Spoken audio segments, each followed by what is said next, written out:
మన ప్రభువు మన రక్షకుడైన యేసుక్రీస్తు వారి అతి పరిశుద్ధమైన నామంలో వీడియో చూస్తున్న సహోదరులందరికీ నా యొక్క వందనం తెలుసుకుంటున్నాను. ప్రియులారా, బాగున్నారా?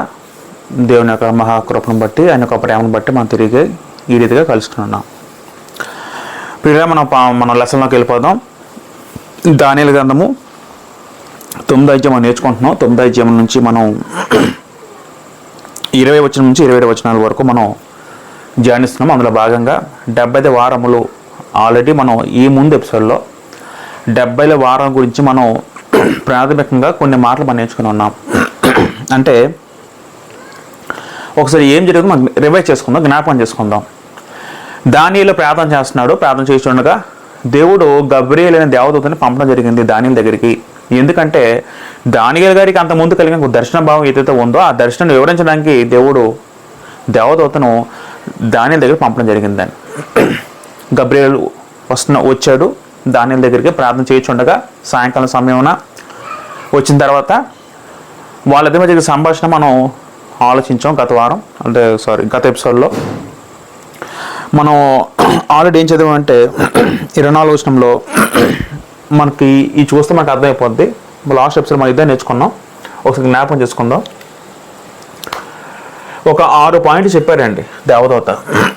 ఈ 6 పాయింట్లు చెప్పిన తర్వాత తిరుగుబాటు మానుపుటకు, పాప నివారణ, దోషం నిమిత్తం ప్రాయశ్చిత్తము, యుగాంత వరకు నీతి బయలుపరచడం, తర్వాత ప్రవచనము, దర్శనం ముద్రించడం, అతి పరిశుద్ధం అభిషేకించుట, ఇవన్నీ జరగడానికి 70 వారాలు పడుతుందని 70 వారాలు విధించబడ్డాయని అక్కడ దూత దానియేలుతో చెప్పడం జరిగింది.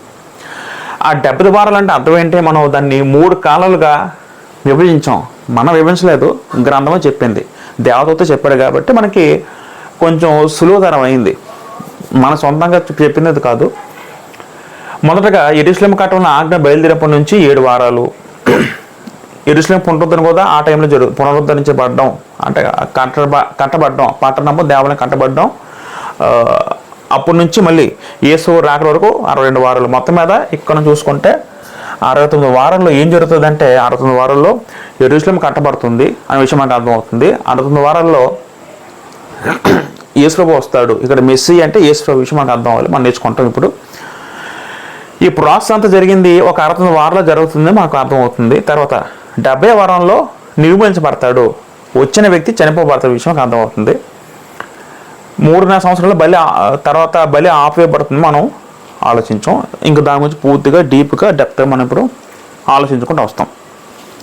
వీళ్ళారా, మనం ఇంతకుముందు చెప్పినట్టు 70 వారాలు అనేది దానియేలు గ్రంథంలో అతి కష్టతరమైన వచనాల్లో అదొక వచనము. అంతేకాకుండా అది ప్రాముఖ్యమైన అంశంగా మనం క్రైస్తవ సమాజం చెప్పుకుంటుంది. చాలామంది మరి ఈ విషయాలు చాలామందికి తెలుసో తెలియదో, నిజంగా ఇది చాలా ఇంపార్టెంట్ మాటలు ఇవన్నీ కూడా. దానియేలు గ్రంథంలో ఇవి ఒక ప్రాముఖ్యమైన ప్రవచనాలు అండి. ఇవన్నీ కూడా ప్రవచనము రైట్. అయితే ప్రియులారా, ఇప్పుడు ఈ 70 వారాలు మనం డీకోడ్ చెయ్యాలండి. 70 వారాలు అనే గ్రంథం చెప్పింది. ఈ 70 వారాలు మన దేన్ని సూచిస్తుంది? 70 వారాలు అంటే అర్థం ఏంటో మనం ఇప్పుడు ఒక్కొక్కటిగా మనం ఆలోచించుకుంటూ వద్దాం. మొదటగా ఇక మన జాగ్రత్తగా గమనిస్తే ప్రియులారా, 25వ వచనం ఆలోచిద్దాం. యెరూషలేము మరలా కట్టించవచ్చునని ఆజ్ఞ బయలుదేరిన సమయం మొదలుకొని అన్నిటికీ మూలం ప్రారంభం చెప్తాడు దేవదూత. ఏంట మూలం ప్రారంభం అంటే యెరూషలేము మరలా కట్టించవచ్చునని ఆజ్ఞ బయలుదేరిన సమయము అంటే యెరూషలేము నాశనం అయిపోయిందని అర్థం కదా. ఎప్పుడు నాశనం అయిపోయింది? దానియేలు గ్రంథము 1వ అధ్యాయం 1వ వచనం చదువుకుంటే బబులోను రాజు నెబుకద్నెజరు 3 దఫాలుగా యూదులను చెరలో తీసుకెళ్తూ 586వ సంవత్సరంలో మొత్తం నాశనం చేసి వెళ్ళిపోయాడు. ఇంక యెరూషలేములో మరి ఏం లేకుండా మొత్తం పట్టణం కానీ మందిరం కానీ సంపూర్తిగా నాశనం చేసి తను బబులోను చెరకు తీసుకెళ్ళిపోయాడు. మనం దానియేలు గ్రంథం నేర్చుకున్నప్పుడు చాలాసార్లు చెప్పాను మీకు. క్రీస్తు పూర్వం 586లో సంపూర్తిగా నాశనం చేయబడింది. తర్వాత దేవుడు ముందే చెప్పినట్టు ఇర్మీయా ద్వారా సెలవిచ్చినట్టు 70 సంవత్సరాలు చెర మీరు ఉండబోతారు, తర్వాత నేను విడిపిస్తున్న దేవుడు ముందే చెప్పాడు కాబట్టి ఇర్మీయా గ్రంథం 25:12, ఇర్మీయా గ్రంథము 29వ అధ్యాయం 10వ వచనము చాలాసార్లు నేర్చుకున్నాం ఈ 2 వచనాల గురించి. అంటే 70 సంవత్సరాలు మీరు చెరలో ఉంటారు, ఈ చెరలో ఉంటారు నేను రప్పిస్తున్నాను దేవుడు ఇర్మీయా ద్వారా వాగ్దానం ఇచ్చారు కాబట్టి అది జ్ఞాపకం చేసుకుని దాని దగ్గర ప్రార్థన చేయడం జరిగింది. అది మనందరూ తెలిసిన సందర్భం. అయితే యెరూషలేము మళ్ళీ కట్టబడుతుంది అనే మాట కూడా దేవుడు చెప్పాడు. జాగ్రత్త వినాలి. మీరు చెరకెళ్తారని చెప్పిన దేవుడే, చెర 70 సంవత్సరాలు ఉండి తిరిగి మీరు వస్తారని చెప్పిన దేవుడే, అదే దేవుడు మీరు తిరిగి మందిరం కట్టబోతారు అని, అది కూడా ఒక రాజు ద్వారా జరుగుతుందని దేవుడు ముందే ప్రవచనము చెప్పించాడు యెషయా ద్వారా. ఇప్పుడు యెరూషలేము ఎప్పుడు కట్టబడింది, ఆ ఆజ్ఞ ఎప్పుడు బయలుదేరింది, మనం అది ఒకసారి ఆలోచిస్తే మొదటగా కొన్ని వచనాలు ఆలోచిద్దాం. యెషయా గ్రంథము 44వ అధ్యాయము 26 నుంచి 28 చదువుకుందాం. దయచేసి వచనాలు మీరందరూ జాగ్రత్తగా గమనించాలి. యెషయా గ్రంథము 44వ అధ్యాయము 26 నుంచి 28. నేనే నా సేవకుని మాట రూఢిపరచవాడను, నా దూతల ఆలోచన నెరవేర్చవాడును. యెరూషలేము నివాస స్థలమగుననియు యూదా నగరం వచ్చి అవి కట్టబడినని నేను ఆజ్ఞ ఇచ్చున్నాను. దాని పాడిన స్థలం బాగు చేయవాడును నేనే నీ నదులు ఎండజేయుచున్నాను, ఇండి పొమ్మల ప్రవాహం నేనే చెప్తున్నాను. కోరేషుతో నా మందకాపరి నా చిత్తమంతయు నెరవేర్చేవాడు అని చెప్పువాడును నేనే. ఇది ప్రవచనం అండి. యెషయా ద్వారా దేవుడు రాయించిన ప్రవచనం. ఏంటో ప్రవచనము? కోరేషు అంటే ఎవరు? ఎక్కడ? మాదియ పార్శిక రాజు. కోరేషుతో నా మందకాపరి దేవుడు అంటున్నాడు, నా చిత్తమంతా నెరవేర్చేవాడు అని చెప్పువాడు నేనే. యెరూషలేముతో నీవు కట్టబడదు, నీవు దేవాలయం పునర్దేవుడు నేను చెప్పుచున్నాను. అంటే అర్థం ఏంటంటే దేవుడు కోరేషు ద్వారా తన పని జరిగిస్తాడనే విషయం మాకు అర్థం అవ్వాలి. మరొక మాట ఆలోచిద్దాం. 45వ అధ్యాయము యెషయా గ్రంథము 13 చదువుకుంటే 45:13. నీతిని బట్టి కోరేషును రేపితిని, అతడు మార్గములన్నీ సరళము చేసేదను, అతడు నా పట్టణమును కట్టించును అనే పదము దేవుడు ప్రవచనం ద్వారా రాయించాడు. మీకు అర్థమవుతుంది పిల్లారా? అంటే ఎవరి టైంలో పట్టణం కట్టబడుతున్న విషయం మనకు అర్థం అవ్వాలంటే కోరేషు టైం నుంచి ఆజ్ఞ బయలుదేరుతున్న విషయం మనకు అర్థం అవ్వాలండి. తర్వాత 2వ దినవృత్తాంతములు 36వ అధ్యాయము 22-23 చదువుకుందాం. 2వ దినవృత్తాంతములు 36వ అధ్యాయము 22-23 చదువుకుంటే, పారదీస దేశపు రాజైన కోరేషు ఏలుబడి మొదటి సంవత్సరమున ఇర్మీయా ద్వారా పలకబడిన తన వాక్యము నెరవేర్చుటకై యెహోవా పారదీస దేశపు రాజైన కోరేషు మనసు ప్రేరేపింపగా అతడు తన రాజ్యమునంతటా చాచించి రాత మూలంగా ఇట్లు ప్రకటన చేయించెను. చూడండి, ఇంకా క్లియర్గా స్పష్టంగా 2వ దినవృత్తాంతముల గ్రంథంలో చివరి వచనంలో ఏమున్నాయంటే, పారదీస దేశపు రాజున కోరేషు, ఆ కోరేషు ఏలుబడి మొదటి సంవత్సరమున ఇర్మీయా ద్వారా పలకబడిన. అంటే ఈ విధంగా మందిరం కట్టాలని అలా ప్రేరేపించింది ఎవరంటే దేవుడు అన్నట. ఎవరు మనసు? కోరేషు మనసు దేవుడు ప్రేరేపించాడు. ఆ విధానం బట్టి కోరేషు కాలంలో ఆజ్ఞ బయలుదేరింది. మనకు పాయింట్ ఏమవుతుందంటే కోరేషు కాలంలోనే ఆజ్ఞ బయలుదేరింది. 23 చదువుకుందాం. పారదీస రాజున కోరేషు ఆజ్ఞాపించిన దేవునగా ఆకాశము దేవుడని యెహోవా లోకమందు సకల జనములను నా వశము చేసి యోధ దేశమందు యెరూషలేములో తనకు మందిరము కట్టించి నాకు ఆజ్ఞ ఇచ్చి ఉన్నాడు. మళ్ళీ కోరేషు ఈ మాట ప్రకటిస్తున్నాడు. దేవుడు నాకు సమస్తం దయచేశాడు, నా వశం చేశాడు. ఎందుకంటే అప్పుడు ప్రపంచంలో ఇలా రాజుగా ఎవరు ఉన్నారంటే, మరి మొదట బబులోను వారు వచ్చారు, బబులోను వారి తర్వాత మాదే పార్శికులు వచ్చారు. ఇక చదువుకుంటే యోధ దేశమందున యెరూషలేములో తనకు మందిరం కట్టించమని నాకు ఆజ్ఞ ఇచ్చి ఉన్నాడు అని కోరేషు కూడా చెప్పడం జరుగుతుంది. అలా ఆజ్ఞ ఇచ్చింది ఎవరు? దేవుడు. రైట్. ఇలాగ మనం చాలా మాటలు చదివాం. యెజ్రెయా గ్రంథం మొదటి అధ్యాయం కూడా మొదటి వచనంలో ఇదే మాట ఉంటుందని, మళ్ళీ సేమ్ ఇదే మాట అక్కడ రాయబడుతుంది. పారదీస 2వ చదువుకుందాం. పారదీస దేశపు రాజున కోరేషు ఆజ్ఞాపించిన దేవునికి ఆకాశమందు దేవుడిని యెహోవా లోకమందున సకల జనములను నా వశము చేసి, మళ్ళీ సేమ్ ఇదే మాట, ఇదే పదప్రయోగం యెజ్రెయా గ్రంథంలో మొదటి 2 వచనాల్లో కూడా ఉంటుందని. పిల్లలు మనకి ఏం అర్థం అవ్వాలంటే, ఈ ఆజ్ఞ ఎప్పుడు బయలుదేరిందంటే క్రీస్తు పూర్వము ఎప్పుడు చెర నుండి వచ్చారంటే, మనం ఇదివరకు మనం నేర్చుకున్నాం, మరొక జ్ఞాపకం చేస్తున్నాం. క్రీస్తు పూర్వము 536లో మొట్టమొదటగా ఇంతకుముందు కూడా మనం మాదీయ పార్శికుల చరిత్ర అన్న భాగంలో మీకు ఇవన్నీ వివరించాం. మరొక జ్ఞాపకం చేస్తాం. బబులోను చెరకి వెళ్ళిపోయినప్పుడు యోధా దేశము 3 దఫాలకు వెళ్ళారు. అక్కడి నుంచి కూడా తిరిగి యెరూషలేముకి వచ్చినప్పుడు 3 దఫాలకు వచ్చారు, ఒకేసారి రాలేదు. మొట్టమొదటి క్రీస్తు పూర్వము 536 సంవత్సరాలు వచ్చారండి. క్రీస్తు పూర్వం 536లో మొట్టమొదటిగా బబులోను నగరం నుంచి జెరుబ్బాబెలు అనే రాజవంశీకుడు, తర్వాత యెహోషువ అనే ఒక యాజకుడితో పాటు ఇంచుమించు 50,000 మంది జనాంగంతో వాళ్ళందరూ కూడా బబులోను నగరం నుంచి వీళ్ళు అందరూ కూడా యెరూషలేము ఊరికి వచ్చారు, యెరూషలేముకి వచ్చారు. ఎందుకంటే దేవుని మందిరము కట్టుటకు. ఇప్పుడు మనం కొన్ని మాటలు ఆలోచిద్దాం ప్రియులారా.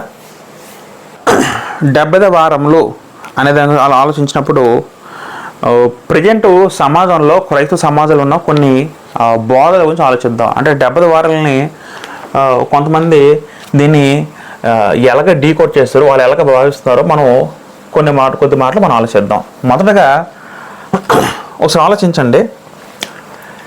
70 వారాలంటే సాధారణంగా 70 ఇంటూ వారం అంటే 7 రోజులు అనుకుంటే 490 రోజులు. 490 రోజులు అంటే ఇప్పుడు యూదుల క్యాలెండర్ ప్రకారము 360 రోజులు వాళ్ళకు క్యాలెండర్ ఉన్న రోజులండి. ఇప్పుడు మనకున్న గ్రెగోరియన్ క్యాలెండర్లో 360 రోజులు కాదు, యూదుల క్యాలెండర్ ప్రకారం 360 రోజులే, అంటే నెలకు 30 రోజులే అలా ట్రీట్ చేసేవారు. అలా లెక్కలు అలా యూదుల క్యాలెండర్ ఉండేది. అంటే ఇప్పుడు మామూలుగా ఆలోచిస్తే 490 70 వారాలంటే 490 రోజులండి. అంటే ఎంత సంవత్సరం పైన మామూలు మీరు రఫ్గా చెప్తాను, సంవత్సరం మీద 4 నెలలు అండి. అంటే సంవత్సరం 4 నెలలు, ఒక సంవత్సరము 4 నెలలు అండి. ఒకసారి ఆలోచిస్తే ఇప్పుడు ఈ 70 వారాల పదము ఇది అక్షరార్థమా లేకపోతే అలంకారమా మనం ట్రేస్ చేయాలండి. దేవుడు 70 వారాల పదం ప్రయోగం వాడినప్పుడు ఆ పదం అక్షరార్థంగా వాడబడుతుందా లేకపోతే అలంకార రూపంలో వాడబడుతుందా మనం ఆలోచిద్దాం. కొంతమంది దీని నుంచి ఈ 70 వారాలని ఉపయోగించి ఎటువంటి సిద్ధాంతాలు బయటికి తీసుకొచ్చారంటే అదొకసారి మనం ఆలోచించి మనం ముందుకెళ్దాం. ఇప్పుడు యేసు ప్రభు రావడం ఇప్పుడు ఉదాహరణకి క్రీస్తు పూర్వము 536లో స్టార్ట్ అయితే, క్రీస్తు పూర్వం 536లో స్టార్ట్ అయితే ఆజ్ఞ బయలుదేరడం అనే మాట స్టార్ట్ అయితే 500 ఈ లెక్క ప్రకారం అనుకుంటే 500 సంవత్సరాలు 534 సంవత్సరం 8 నెలల్లోనే ఇవంతా క్లియర్ అయిపోవాలి. అంటే మనకి ఏం అర్థమవుతుందంటే అది తప్పు. ఎందుకంటే యేసు వచ్చిందే క్రీస్తు శకం, అంటే ఆయన వచ్చినప్పటి నుంచే క్రీస్తు శకం స్టార్ట్ అయింది. కాబట్టి అంటే 530 సంవత్సరాల్లో కాలం తర్వాత యేసు వచ్చాడు.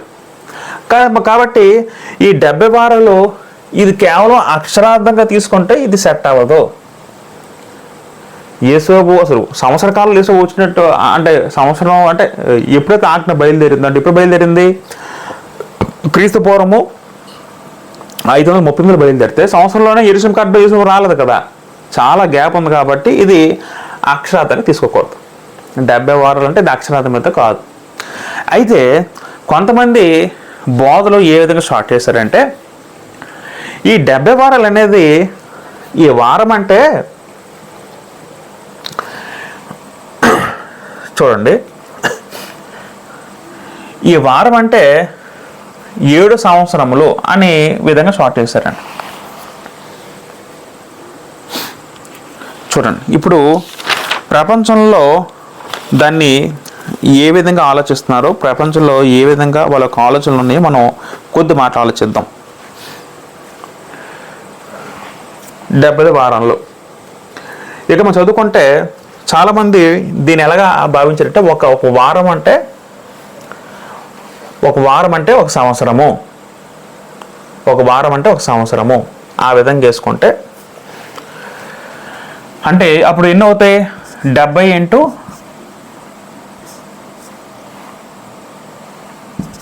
490 సంవత్సరాలు.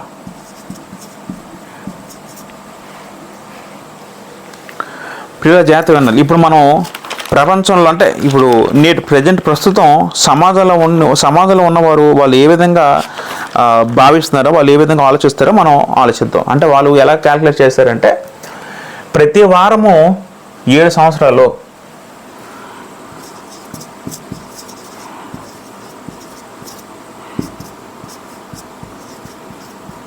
ఈ లెక్కన వాళ్ళు ప్రతిపాదించి ప్రతి వారము 7 సంవత్సరాలు అయితే 70 వారాలు కాబట్టి 70 × 7 490 సంవత్సరాలని కొంతమంది లెక్క తేల్చారండి. ఇది ప్రపంచంలో ఉన్న సామాన్యమైన బోధ మనం ఆలోచిస్తున్నాం. ఇలా లెక్క తేల్చి వాళ్ళు ఏం చెప్పారంటే, ఇప్పుడు 69 వారాలు ఉన్నది కాబట్టి 69 × 7 ఇన్ని 483 సంవత్సరాలు ఈ విధంగా ప్రతిపాదించారండి. ఇప్పుడు 70 వారాలు అంటే మనం చెప్పుకున్న సిద్ధాంతం అయితే కాదు, ఇది ఏమై ఉండొచ్చేమోనని. ఇప్పుడు 70 వారాలు అక్షరార్థం తీసుకుంటే సెట్ అవ్వదు, ఎందుకంటే సంవత్సరం 4 నెలల్లో యేసు రావడం ఇవి జరగలేదు కాబట్టి అది అక్షరార్థ భాష అయితే కాదు. మరి దీన్ని ఎలా భావించాలి? కొంతమంది ఏం చేశారంటే, ఈ వారం అంటే రోజు ఇది 7 రోజులు కాదు, ఒక్కొక్క 7 సంవత్సరాలు, ఒక వారం అంటే 7 సంవత్సరాలు భావించి దాన్ని ఏం చేస్తారంటే 70 × 7 490 సంవత్సరాలు అలా లెక్కేసి, మరి చదువుకున్నాం కదా 69 సంవత్సరాల్లో యేసు వస్తారు, ఇది బేస్ చేసుకుని 69 × 7 అంటే 483 సంవత్సరాల్లో యేసు వచ్చాడని ఒక బోధ చేయడం స్టార్ట్ చేస్తారు. పోనీ ఇది కరెక్ట్ అవుతుందా అనుకుంటే ఇది కరెక్ట్ అవ్వదు. ఎందుకో అవ్వదు అంటే, మనం ఆలోచించినట్టు క్రీస్తు పూర్వము 536లోని ఆజ్ఞ బయలుదేరిందండి.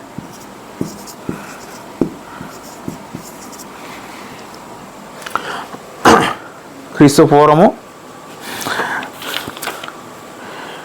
536 అంటే 536లో ఆజ్ఞ బయలుదేరినప్పుడు, ఇప్పుడు దీంట్లోని 483 సంవత్సరాలు లెక్కేసుకుంటే ఇంకా మిగిలిపోతుంది. ఇంకా క్రీస్తు పూర్వము ఇంచుమించు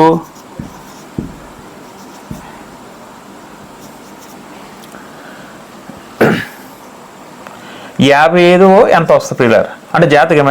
ఇది కొంచెం ఈ అంకెలు కొంచెం కష్టంగా ఉంటాయి, మనం జాతక పరిశీలించాలండి.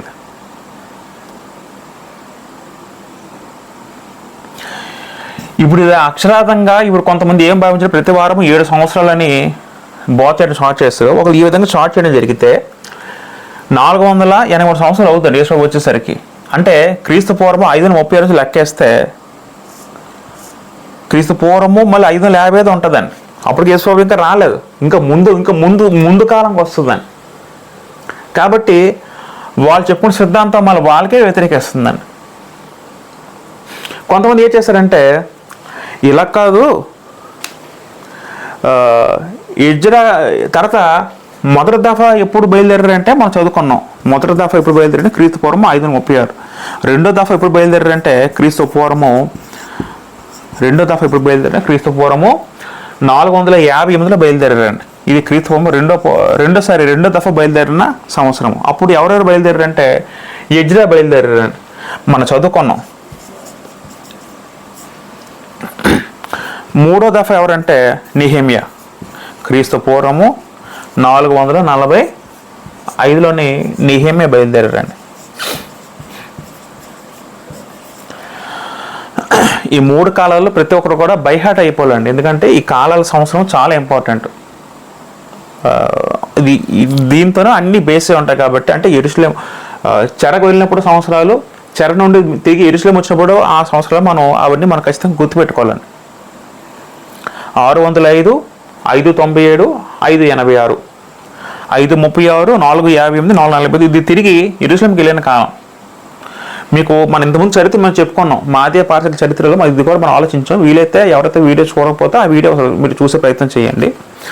మొదటగా వాస్తవానికి జెరుబ్బాబెలు మొదట దఫా వెళ్తారండి. వెళ్ళినప్పుడు ఏమైందంటే 50,000 మందితో జెరుబ్బాబెలు యెరూషలేము వెళ్తారు. వెళ్ళి మొత్తం పాడైపోయి ఉంటుంది. మొత్తం మరి దేవుడు చెప్పించారు కాబట్టి, దేవుడు ముందు చెప్పారు కాబట్టి మొత్తం ఇంతకుముందు ఉన్న ఆ వైభవం ఏమీ లేదు. ఒక పాతబడిన భవనాలు ఉంటాయి, ఒక పాతబడిన ఒక శ్మశానంలో టైప్ లాగా ఉంటే వీళ్ళందరూ వెళ్ళి బాగు చేసి దేవుడి ఆరోగ్య మేరకు వీళ్ళు ఇది చేస్తూ ఉంటే అక్కడ ఆల్రెడీ ఉన్న సమరయులు మేము కూడా మీతో చేతులు కలుపుతూ అన్నప్పుడు వీళ్ళందరూ ఏం చేస్తారంటే, వద్దు బాబు మీరు మాతో చేతులు కలపద్దు, మీరు దూరంగా ఉండండి, మీ పని మీరు చేసుకుని చెప్పిన తర్వాత వాళ్ళు సమరయులేమో వీళ్ళ మీద ద్వేషం పెంచుకున్నారండి. జెరుబ్బాబెలు వీళ్ళేమో పాపం వీళ్ళు మందిరం కొడుతుంటే వాళ్ళు అడ్డంగా మారారు. ఎవరు? అక్కడున్న సమరయులు. ఎందుకంటే వీళ్ళు వాళ్ళు చేర్చుకోలేదు కాబట్టి. ఆ విధంగా మనం ఎంతమంది నేర్చుకున్నాం. ఆ విధంగా ఏమైందంటే ఒక 16 సంవత్సరాలు మందిరం పని నిలిచిపోయిందండి పూర్తిగా. పాపం జెరుబ్బాబెలు చాలా చక్కగా ఇల్లు కడదా ఉన్న టైంకి అక్కడ ఏమైంది, మందిరం పూర్తిగా నిలిచిపోయింది. 16 సంవత్సరాలు నిలిచిపోయిందండి. అప్పుడు దేవుడు జకరియా, హగ్గయి అనే ఇద్దరిని ప్రవక్తలను పంపి మళ్ళీ మందిరం తిరిగి కట్టడానికి వాళ్ళని ప్రోత్సహించేలా దేవుడు ప్రవక్తలను పంపాడు. ఆ ప్రవక్తల కాలంలో అప్పుడు జెరుబ్బాబెలు వాళ్ళందరూ కలిసి వాళ్ళ టైంలో మందిరం పూర్తయిందండి. మందిరం పూర్తయింది. మళ్ళీ తర్వాత రెండో దఫలో ఎజ్రా వెళ్ళారు. ఇప్పుడంటే క్రీస్తు పూర్వం 458 వెళ్ళాడు. 458 వెళ్ళాడు.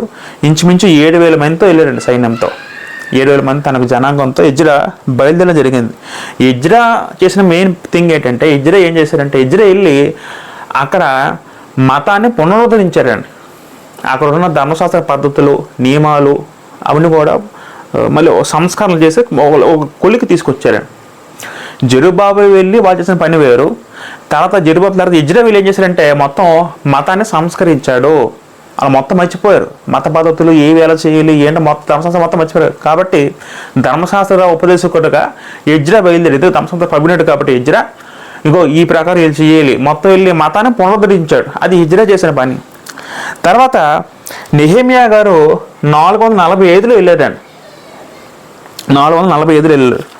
ఇప్పుడు మనం ఒకసారి ఎజ్రా ఎప్పుడు ఎజ్రా ఎవరి కాలంలో వెళ్ళాడని ఒకసారి ఆలోచిస్తే, ఎజ్రా అహస్వేరోషు కాలంలో వెళ్ళాడండి. ఇక్కడ నేను కొంత మాట రాస్తాను. మొదటగా కోరేషు ఆజ్ఞ ఇచ్చాడు. కోరేషు అంటే మాదీయ పార్శక రాజు. క్రీస్తు పూర్వం 536లో ఆజ్ఞ ఇచ్చాడు. ఆజ్ఞ బట్టి మొదటగా జెరుబ్బాబెలు అందులో బయలుదేరారు, అది తెలుసు.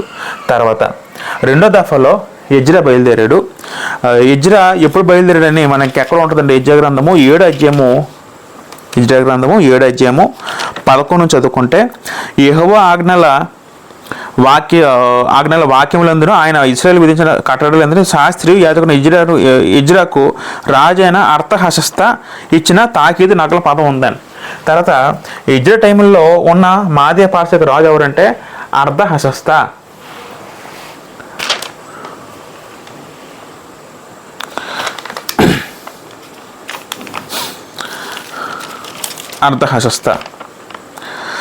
ప్రియులారా, మనం ఒకసారి 7వ అధ్యాయం మొదట చదువుకుంటే, ఈ సంగతి జరిగిన పిమ్మట పారదేశ దేశపు రాజు అర్థహశస్త ఏలుబడిలో ఎజ్రా బబులోను దేశం నుండి యెరూషలేము పట్టణం వచ్చిన పదం కూడా 7వ అధ్యాయం మొదటి వచనంలో కూడా ఉంటుందండి. అంటే అర్థహశస్త రాజు టైంలో ఈయన వచ్చాడండి.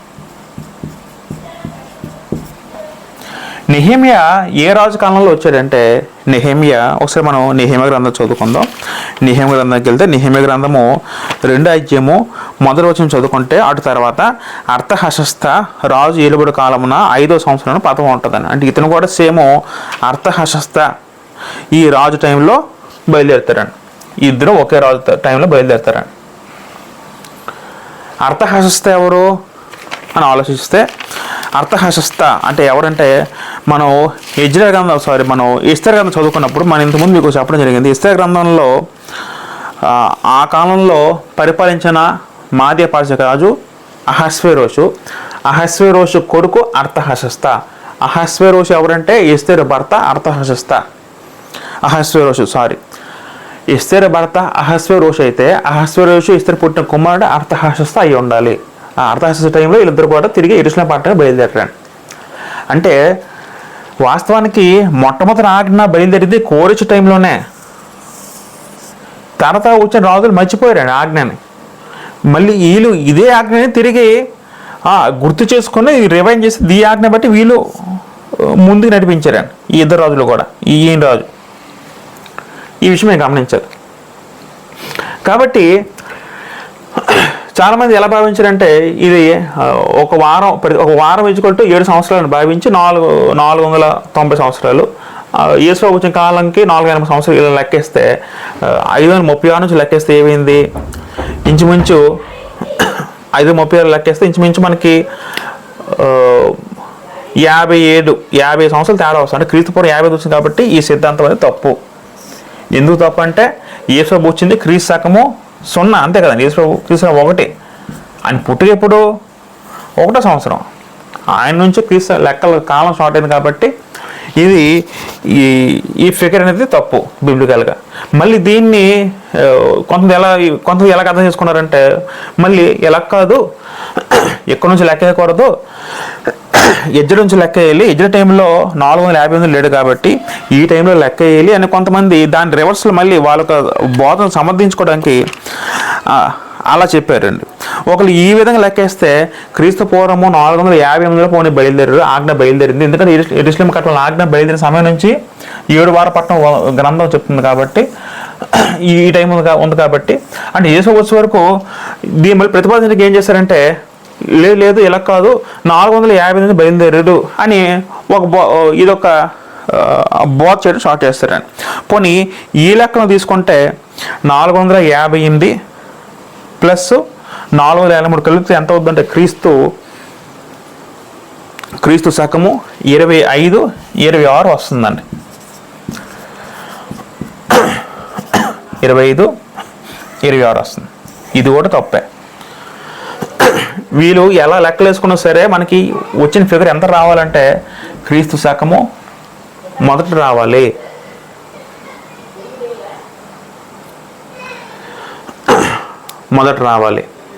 కానీ క్రీస్తు పూర్వము 25 వచ్చిందండి. ఇది కూడా తప్పు ఈ లెక్క ప్రకారం చూసుకుంటానండి.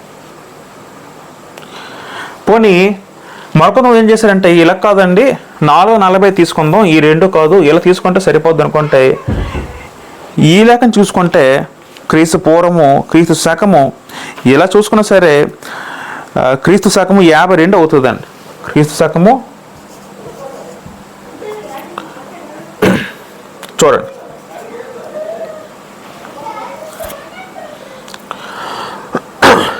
ఇలా చూసుకున్న సరే మనకి క్రీస్తు శకము 41 ఎంత అవుద్దండి. ఇలా చూసుకున్న సరే యేసుప్రభు అప్పటికే ఆయన చనిపోయాడండి. యాక్చువల్లీ అభిషేక్ రాక వరకు 69 వారం అన్నప్పుడు ఈ టైంలో యేసు చనిపోయాడు పూర్తిగా. 33 చనిపోయాడు కదా యేసు వారు, 33 సంవత్సరాలు యేసు చనిపోయాడు కాబట్టి ఈ తీరు కూడా తప్పు అవుద్దండి. ప్రియులారా మీకు చెప్తుంది మీకు అర్థమవుతుందో లేదో ఒకసారి మీరు పరిశీలించుకోండి. ఇది కొంచెం కష్టతరమైన సబ్జెక్ట్ కాబట్టి ఇది కొంచెం మనం మైండ్ పెట్టాలి, లేకపోతే అర్థమవుదండి. ఇది వాస్తవానికి చదవడం అర్థం చేయడం చాలా కష్టంగా ఉంటుందండి. ఎక్కువ లెక్కలు ఉంటాయి కాబట్టి మనం కొంచెం శ్రద్ధ వహించాలండి. మెయిన్ థింగ్ ఏంటంటే ఒకటేనండి, మొత్తం 70 వారాలు నిన్నప్పుడు ఇది అక్షరార్థం తీసుకుంటే 70 వారాలు సెట్ అవ్వదు. సంవత్సరం 4 నెలల్లో యేసు రావడం ఇవన్నీ జరగలేదు కాబట్టి అక్షరార్థం తీసుకోకూడదు. రెండోది కొంతమంది ఏం చేస్తారంటే ఇలా కాదు ఒక్కొక్క వారము 7 సంవత్సరాలు వేసుకుంటే 490 సంవత్సరాలు వద్దని. అంటే యేసు వచ్చిన రాక వరకు 69 సంవత్సరాలు కాబట్టి 69 వారాలు అన్నారు కాబట్టి 480 సంవత్సరాలు అయితే మరి ఆజ్ఞ ఇప్పుడు బయలుదేరింది, ప్రారంభం ఉందగా దేవుడు చెప్పాడు కాబట్టి ఆజ్ఞ సమయం నుంచి లెక్కేసుకుని వస్తే ఇప్పుడు 5:30 అదే మొట్టమొదటి ఆజ్ఞ కోరేసి ఆజ్ఞ. యాక్చువల్లీ మనం ఇదే లెక్కలో తీసుకోవాలి, ఇవన్నీ లెక్కలో తీసుకోకూడదు. మొట్టమొదటి ఆజ్ఞ ఇచ్చింది కోరేషు. వీళ్ళు మళ్ళీ ఆజ్ఞ తిరిగి ఉన్న ఆజ్ఞనే తిరిగి రిపీట్ చేశారు తప్ప వీళ్ళు సొంతంగా వీళ్ళు సృష్టించలేదు. యెషయా గ్రంథంలో చదువుకున్న ప్రవచనం కూడా కోరేషే దేవుడు నా మందిరం కడతాడని చెప్పినప్పుడు కోరేష్ నుండి వాళ్ళు లెక్కేసుకొని రావాలండి. ఇప్పుడు కోరేష్ లెక్కేసుకొని వస్తే సరిపోతుందా? 4-3 దీన్ని కలిపి దీన్ని మైనస్ చేస్తే క్రీస్తు 555 సంవత్సరం వస్తుంది. అప్పుడు యేసు వచ్చాడా? యేసు రాలేదు. ఆయన క్రీస్తు మొదటి సంవత్సరం ఆయన వచ్చాడు కాబట్టి ఇది సెట్ అవ్వదు. యెజ్రెలు లెక్కేసుకుని క్రీస్తు శకము 25-26 వస్తుందండి. ఇది కూడా సెట్ అవుద్దండి. పోనీ నెహెమ్యా గ్రంథంలో ఉన్న కాలం లెక్కేసుకుంటే అది కూడా అప్పటికే యేసు చనిపోయి పునరుద్ధరణ చెంది పరలోకి వెళ్ళిపోయాడు, అది కూడా సెట్ అవుద్దండి. అసలు ఇది బేస్లెస్ ఆర్గ్యుమెంట్, బేస్లెస్ థియరీ. ఎందుకంటే అసలు ప్రతి వారము 7 సంవత్సరాలు అనుకోమని ఎక్కడుందండి?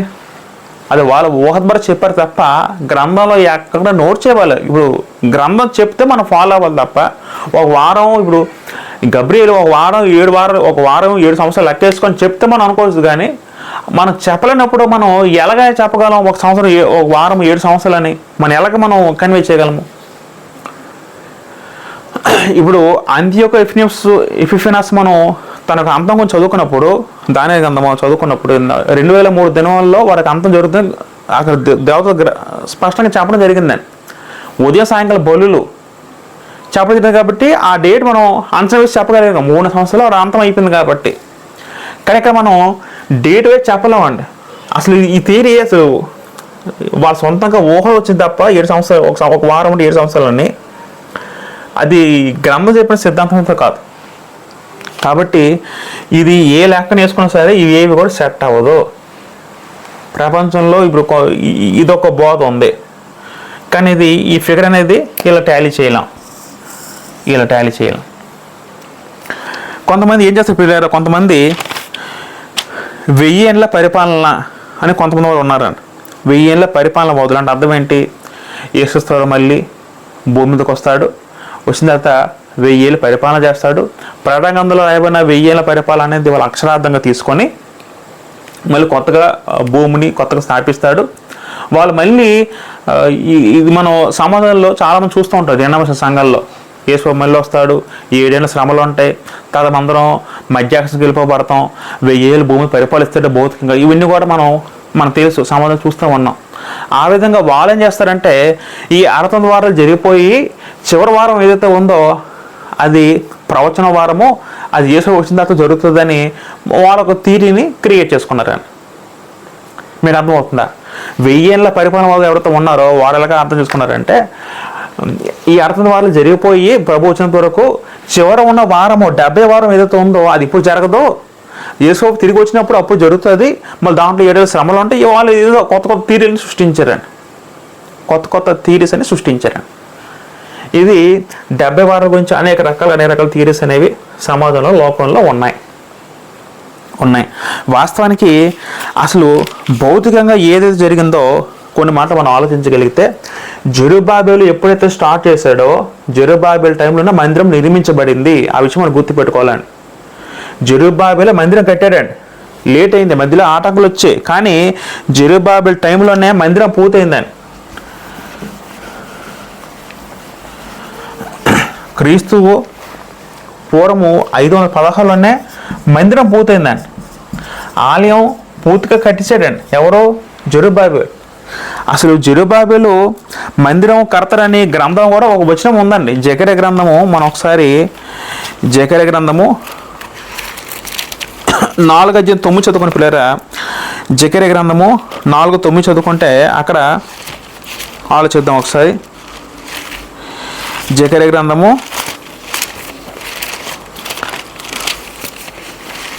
4:9.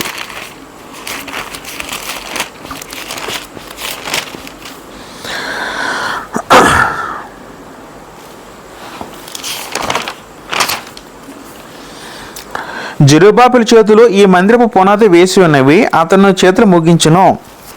అప్పుడు సైన్యములకు అధిపతి యెహోవా నిన్ను మీ యొద్దకు పంపినని నీవు తెలుసుకుందువు.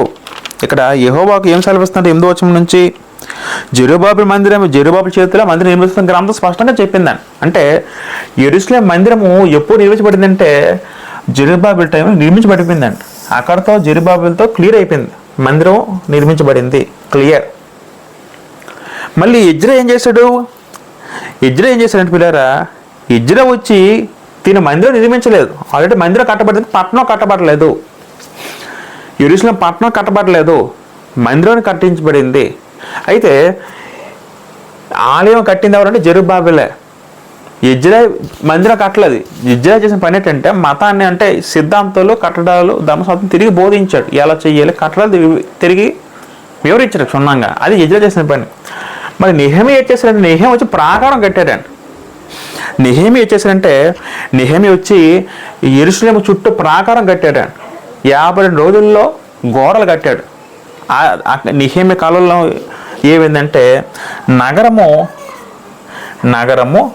కట్టబడింది.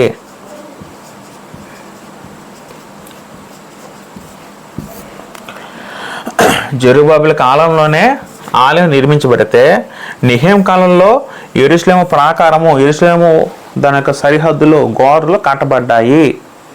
అంటే యెరూషలేము యొక్క పునరుద్ధరించబడడం ఎప్పుడు జరిగిందంటే నెహెమీయా టైంలోనే జరిగిపోయిందండి. నెహెమీయా కాలంలోనే జరిగిపోయిందండి. ప్రియుల అర్థమవుతుంది ప్రియులారా, నెహెమీయా కాలంలోనే జరిపిందని.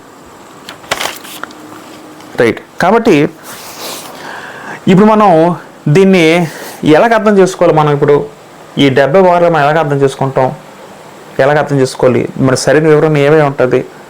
వీళ్ళు చెప్పిన థీరీస్ ఏవి సెట్ అవ్వదండి, అక్షరార్థంగా సెట్ అవ్వదు. 7 సంవత్సరాలు భావించి ఏమేమి సెట్ అవ్వదు.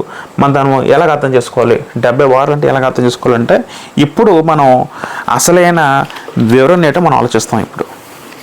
ఇప్పుడు నేను అసలైన వివరణ ఏంటో మీకు రాసి చూపిస్తున్నా. దయచేసి మీరందరూ కూడా జాగ్రత్తగా గమనించాలి. ఈ 70 వారాలను మనం ఎలాగ అర్థం చేసుకోవాలి? దేవుడు చెప్పిన ఆ 70 వారాల ప్రవచనము ఏ విధంగా ఉంటుందని మనం ఆలోచిస్తాం. ఇప్పుడు వాస్తవానికి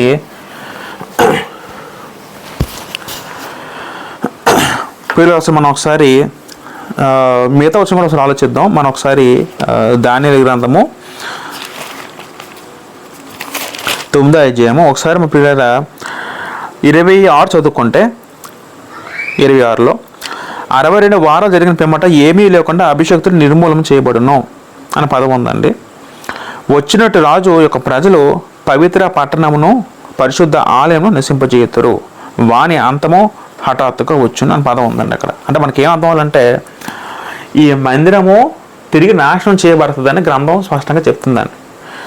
ఇక్కడ ఏముంది? అక్కడ వచ్చినట్టు రాజు యొక్క ప్రజలు, పవిత్ర పట్టణం అంటే అక్కడ యెరూషలేం పట్టణము, పరిశుద్ధ ఆలయం అంటే దేవుని ఆలయము. యెరూషలేం పట్టణము, ఆలయము. ఏవైతే ముందు 69 వారాల్లో ఏం చెప్పాడు దేవదూత? 69 వారాల్లో మందిరం నిర్మించబడుతుంది, ఆలయం నిర్మించబడుతుంది, పట్టణం నిర్మించబడుతుంది, యేసు వస్తాడని. ఈ 3 కూడా 69 వారాలు జరుగుతుంది. 69 తర్వాత 70 వారాలు ఏం జరుగుతుంది అంటే 70 వారంలో పట్టణము నాశనం చేయబడుతున్న విషయం చెప్పబడుతుందండి. చూడండి, ఈ 62 వారాలు జరిగిన పిమ్మట ఏమీ లేకుండా అభిషేకం నిర్మూలన చేయబడును. వచ్చినట్టు రాజు యొక్క ప్రజలు పవిత్ర పట్టణమును పరిశుద్ధాలయం నశింపజేయుదురు, వాని అంతము హఠాత్తుగా వచ్చును అని పదం ఉందండి అక్కడ. ఇది ఎప్పుడు జరుగుతుంది అంటే 70వ వారంలో జరుగుతుందండి. 70 వారంలో జరుగుతున్న గ్రంథం స్పష్టంగా చెప్తుంది. అయితే దీన్ని మనం ఎలాగ అర్థం చేసుకుంటాం అంటే పిల్లరా, వాస్తవానికి చాలామంది చెప్తున్నట్టు ఇది 70 వారాలు అంటే ఇదేదో సంఖ్యగా మనం అర్థం చేసుకోకూడదు. 70 వారాలు అనేది ఇది కేవలము ఇది అపోక్రిఫ్ భాష కాబట్టి, ఇది అలంకార భాష కాబట్టి ఇది అలంకారంగా అర్థం చేసుకోవాలండి. అలంకారంగానే అర్థం చేసుకోవాలి. దాని మించి అంతమించిన వివరం మనకి ఇంకేం లేదండి. దీనికి మనం ఏదో పెద్ద పెద్ద ప్రయోగాలు చేసినట్టు దీన్ని వివరించి ఈ వారం అలాగనుకోవాలి, దీన్ని ఎలా కనుక్కోవాలి, అలాగనుకుంటే రకరకాల సిద్ధాంతాలు మనకు రకరకాల మైండ్లు ఉన్నాయి. కాబట్టి రకరకాల బోధలు నీటి సముద్రాలు చాలా ఉన్నాయి. కానీ దీన్ని సింపుల్గా మనం ఎలా అర్థం చేసుకుంటే దేవుని కోణంలో ఆలోచిస్తే పిల్లరా, మనం ఇంతకుముందు చాలాసార్లు చెప్పాను, గ్రంథాలు చెప్పన్న ప్రతి దానికి కూడా ఒక అర్థం ఉంది, సంఖ్యలకి ఒక అర్థం ఉంది. ప్రకటనలో మీకు సంఖ్యలు చాలా కనబడతాయండి. ఒక్కొక్క సంఖ్య ఒక్కొక్క అర్థం ఉందండి. ఇదే విధంగా ఇక్కడ కూడా ఈ సంఖ్య అనేది ఆ విధంగా మారబడింది తప్ప దీన్ని అక్షరార్థంగా మనం ఎలా కూడా అర్థం చేసుకోకూడదు. ఇది అలంకార భాష కాబట్టి, గుర్తుల భాష కాబట్టి మనం ఆ విధంగానే అర్థం చేసుకోవాలండి. దీనికి అంతమించి వివరం మనం ఇంకేం లేదండి. మరి ఇంకేం లేదు.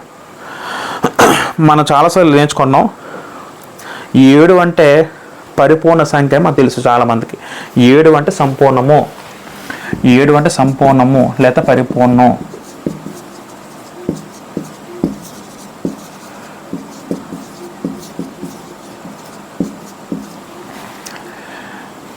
ఏడు ఇంటూ 10 ఇక్కడ గమనించండి. ఇక్కడ 2 పదాలు ఉన్నాయి, 2 అంకెలు ఉన్నాయి. 10 అంటే మానవ స్థాయిలో పరిపూర్ణత.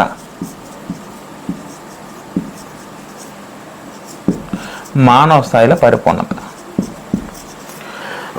మరి 70 అంటే ఎలా అర్థం చేసుకుంటాం అంటే ఇప్పుడు 7 అంటే సంపూర్ణము, అది దేవుని సంఖ్య అనుకుంటే, అంటే 70 అంటే ఇది మనకి ఎలా అర్థం అంటే ఇంకా సంపూర్ణంగా, మరి తిరుగు లేకుండా సంపూర్ణంగా, మిక్కిలి సంపూర్ణ అర్థం చేసుకోవచ్చండి. మిక్కిలి సంపూర్ణంగా. మిక్కిలి సంపూర్ణంగా అర్థం చేసుకోవచ్చు. వాస్తవానికి మీకు మరొక వివరం చెప్తున్నాను, మరొక ట్విస్ట్ చెప్తాను. ట్విస్ట్ అని కాదు కానీ అండి, వాస్తవానికి ఈ వారం పదం ఎదుగుతుందో ఇది వారం పదం కాదండి. వాస్తవానికి చాలామంది వారం అనుకుంటారు. మీరు ఈ వచ్చిన మనం హిబ్రూలో తిరిగేస్తే, హిబ్రూలో ఈ 70 వారాల పదానికి అక్కడ వారం అనే పదం వాడబడలేదు.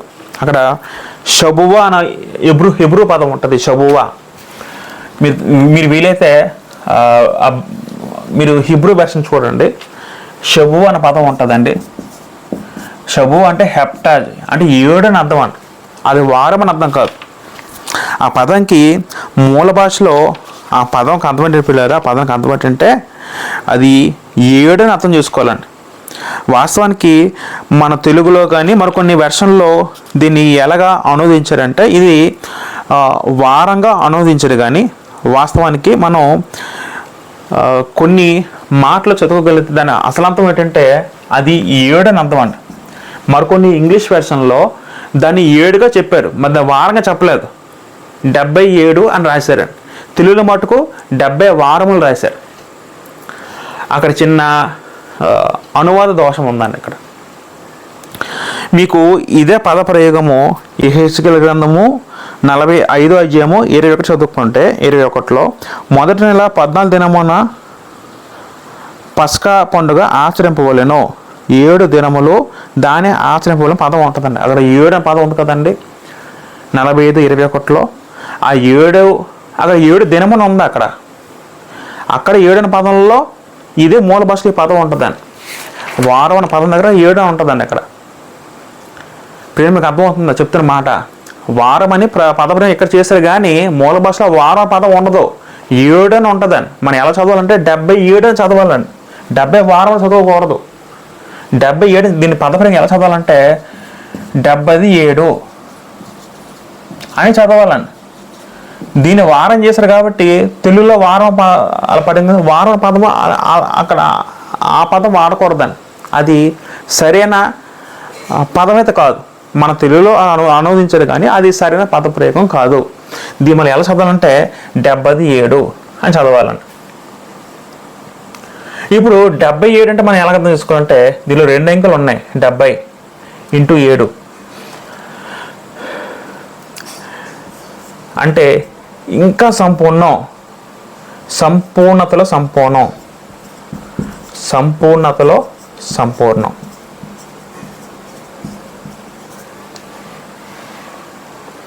మీకు చెప్తుంటే ఇంకొంచెం మీకు ఇంకా క్లారిటీగా రావట్లేదేమో కానీ ఇప్పుడు మీకు ఒక వచనం చదువుతానండి. మత్తయి సువార్త 18వ అధ్యాయము 22 చదువుకుంటే ఒక సందర్భంలో పేతురు ప్రభుతో మాట్లాడుతూ నా సహోదరుని ఎలా తప్పు చేస్తే నేను ఎన్నిసార్లు క్షమించాలి అన్నప్పుడు ప్రభు అంటే ఒక మాట ఆలోచిద్దాం. మత్తయి సువార్త 18:22 చదువుకుంటే అందుకు యేసు అతనితో ఇట్లా నేను 7 మార్లు మట్టుకే కాదు 70 ఏళ్ళ మార్లు మట్టుకు మీతో చెప్పుచున్నాను పదం ఆడారండి. చూడండి 70 ఏళ్ళ మార్లు మట్టుకు 70 ఏళ్ళ అంటే అర్థం ఏంటంటే ఇదే మాట చూసారండి. ఇదే మాటని యేసు ప్రయోగించారండి. సందర్భం చదువుకుంటాం. ఇక్కడ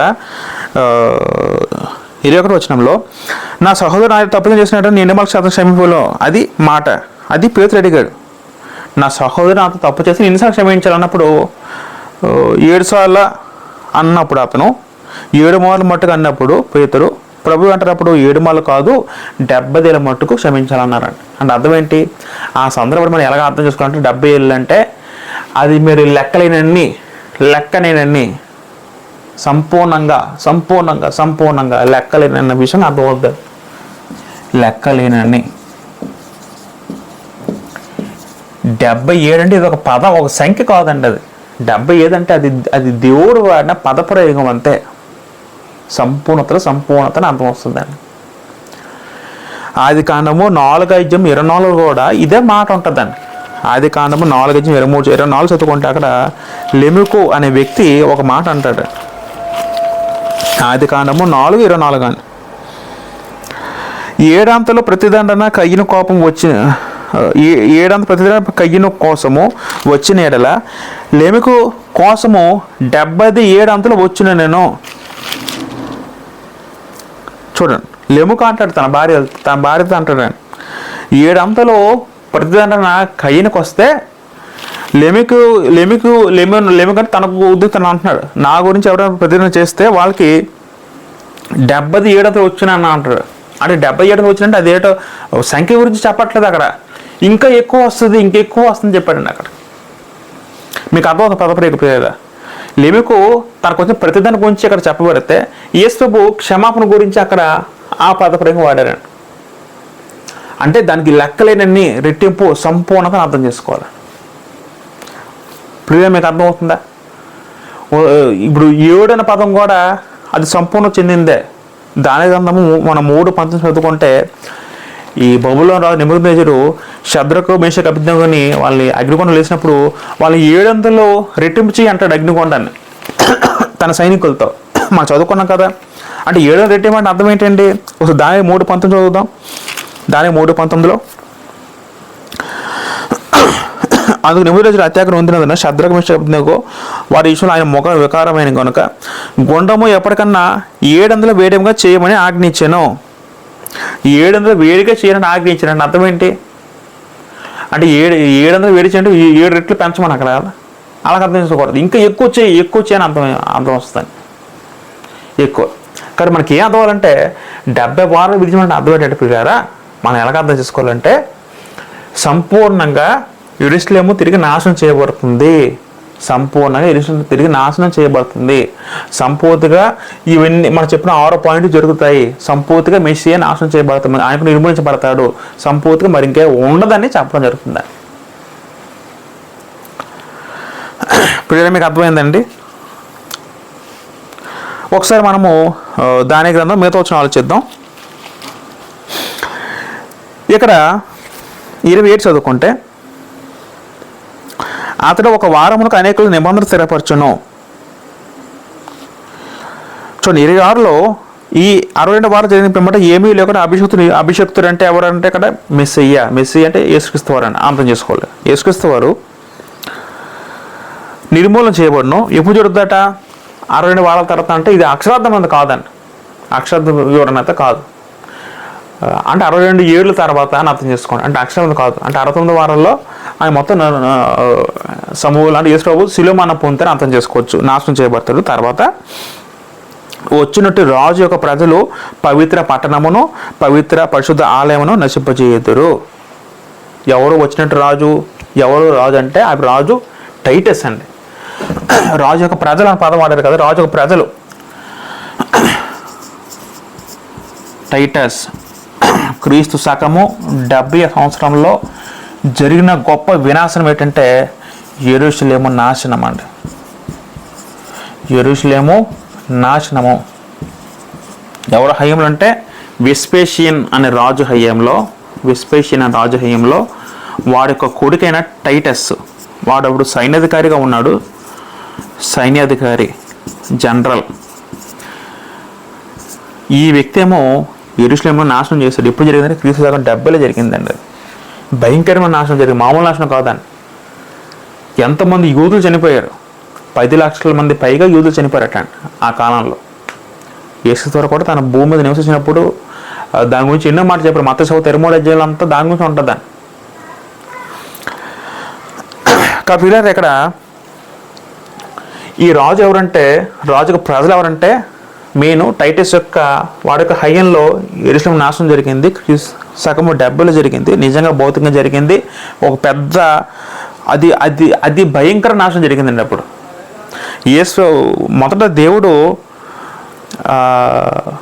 విగ్రహారాధన బట్టి ఇశ్రాయేల్ అందరూ కూడా చెరకు పంపించేసి వాళ్ళందరినీ చంపకొడితే, వాళ్ళ దేవుని ఉగ్రత ఆ విధంగా వస్తే, రెండోసారి ఉగ్రత ఏ విధంగా వచ్చిందంటే మెస్సీని చంపడం వల్ల. మెస్సీని చంపింది ఎవరు? యేసుని చంపింది ఎవరంటే యూదులేనండి, బయట చంపలే. వారి రక్షణ యేసుక్రీస్తుని చంపితే యేసుక్రీస్తుని చంపిస్తారండి వాళ్ళందరూ కూడా. అంత పని వాళ్ళ వెదవాళ్ళు అందరూ కూడా. ఆ యొక్క విధానం బట్టి దేవుడు వాళ్ళని శిక్షించడానికి మళ్ళీ వీళ్ళని వాడుకున్నారండి. మొత్తం యోధ జాతిని మొత్తం నాశనం చేసి పడేశారండి దేవుడు. ప్రియులారా, మీకు అర్థమవుతుందా?